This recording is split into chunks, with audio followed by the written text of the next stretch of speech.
for this workshop, Social Security Overview, the basics of our national retirement system. I am Janelle Cross. If you've watched other videos, you may be familiar with the 3 stages of financial wellness. If this is not familiar, watch our Money Milestones course, which explores these stages in detail. This session is a Stage 3 Financial Freedom course. Being rich is having money. Being wealthy is having time. Financial freedom is the stage when you can enjoy the rewards of the discipline and good decisions you've made along the way. It's the place where you are no longer dependent on your paycheck. In other words, it's retirement. But even when you stop working, you still need to generate a paycheck, and one source of your retirement paycheck is Social Security. Meet Ida Mae Fuller. This lovely lady was the first to receive a Social Security check in 1940 at age 65. Her check was for $22.54. In 1940, when the Social Security system began, life expectancy was 61 for men and 65 for women. Before receiving her first check, Ida Mae paid $24.75 in Social Security taxes. She lived to age 100 and collected nearly $23,000 in benefits over her lifetime. So I guess the system was doomed from the start, and lovely Ida Mae is the one to blame. Social Security reform is at the center of many political debates, and many speculate about when the system will be bankrupt. While nothing is guaranteed, we believe Social Security will continue to be an important source of retirement income for the foreseeable future. With that in mind, here are some benefits of our nation's retirement system. First, you cannot outlive this income. If you're alive, you'll get a check. The benefit amount is adjusted for inflation throughout your retirement, and it's guaranteed. That guarantee is backed by our nation's tax system, which is the program's funding source. But will Social Security alone be enough to fund your rewarding retirement? Well, odds are the answer is no. Most retirees find that Social Security provides about 30 to 50% of their monthly income needed. Your benefits are based on the wages you've earned. It's a good practice to check the wage history on your Social Security statement. You need to work for 10 years to be eligible. Well, technically you need 40 credits of work history. You earn 1 credit for each calendar quarter worked, so the 10 years of work history do not have to be consecutive. Your benefit is based on your highest 35 years of earnings. If you haven't worked for 35 years, you will have a 0 in some years. A quick note on statements. Many of us no longer receive statements in the mail, but your benefit information is available online at ssa.gov. Establish a login as soon as possible. When it comes time to apply for benefits, you can save yourself a trip to the Social Security office by applying online. You can apply for benefits as early as age 62. Your full retirement age is based on your year of birth. Recent Social Security reform has increased the full retirement age, and this is a trend we expect to see continue. Now, while delayed satisfaction doesn't come naturally to most of us, there is a good reason to delay your application for Social Security benefits, namely more money. In fact, from age 62 to age 70, you receive an 8% raise for each year you wait to collect benefits.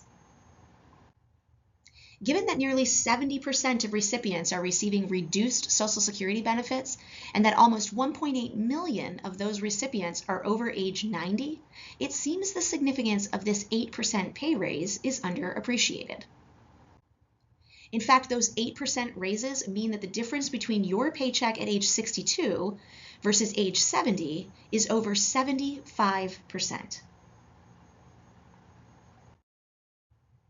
If you take just one thing away from this presentation, I hope it's an understanding of what you give up when you take benefits early. Here's a dollars and cents illustration. Assume this is the Social Security benefit schedule by age for Jane. If she applies at age 62, her benefit is $1,500 per month. But if she waits until age 70, her benefit is over $2,600, an increase of 76%. For most folks, some of their benefits will be subject to tax. There are 2 tax situations to be aware of. First, income tax on benefits. No matter when you apply, part of your check may be subject to income tax depending on your overall situation. Now, less than 60% of recipients pay taxes on their benefits, but you'll never pay tax on more than 85% of your Social Security check.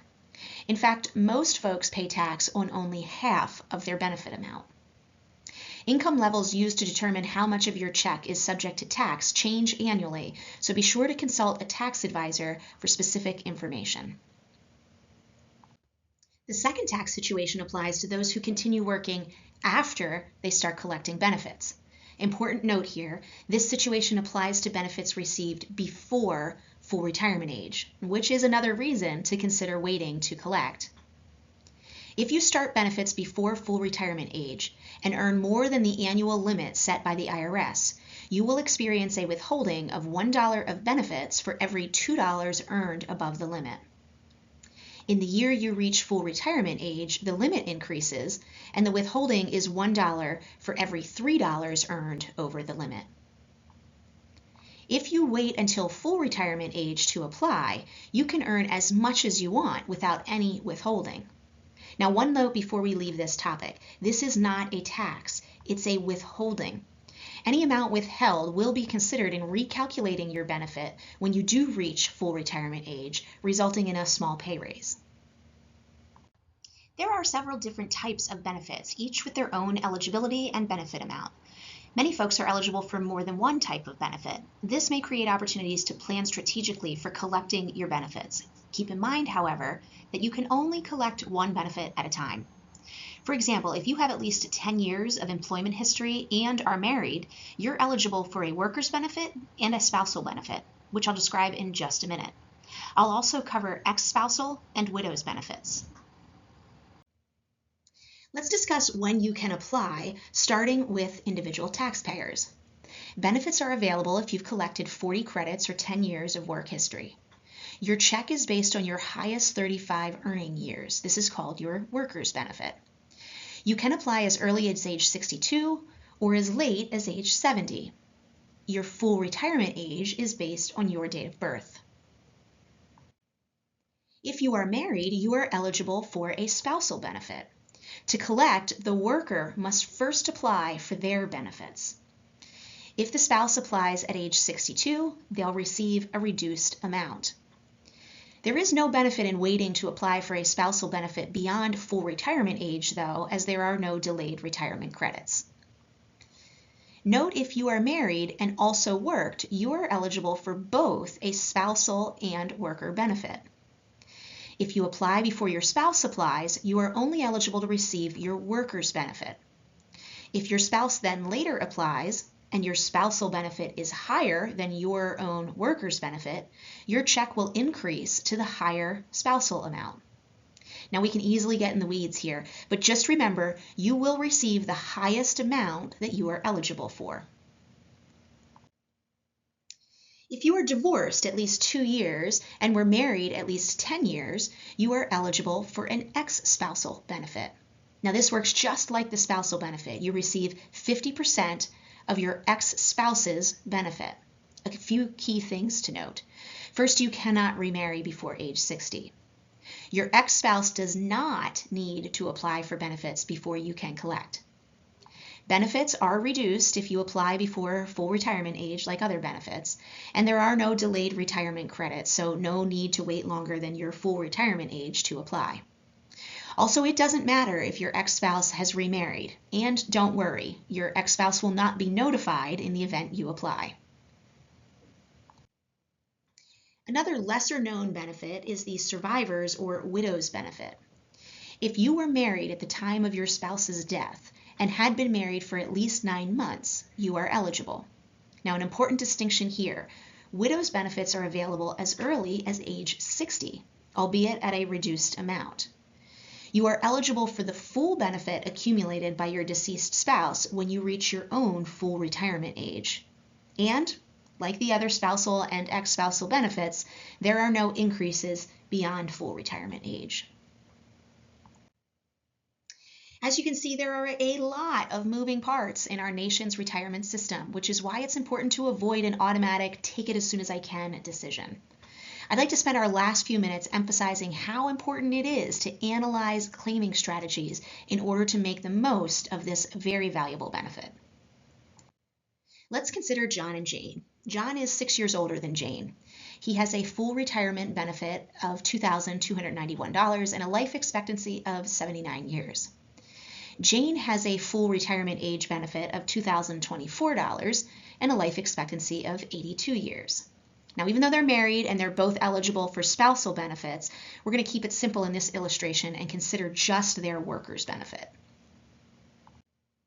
If John and Jane both apply for benefits at age 62, you can see that their checks are reduced from the full retirement amounts. If they live to ages 79 and 82 respectively, they will collect $533,977 in benefits.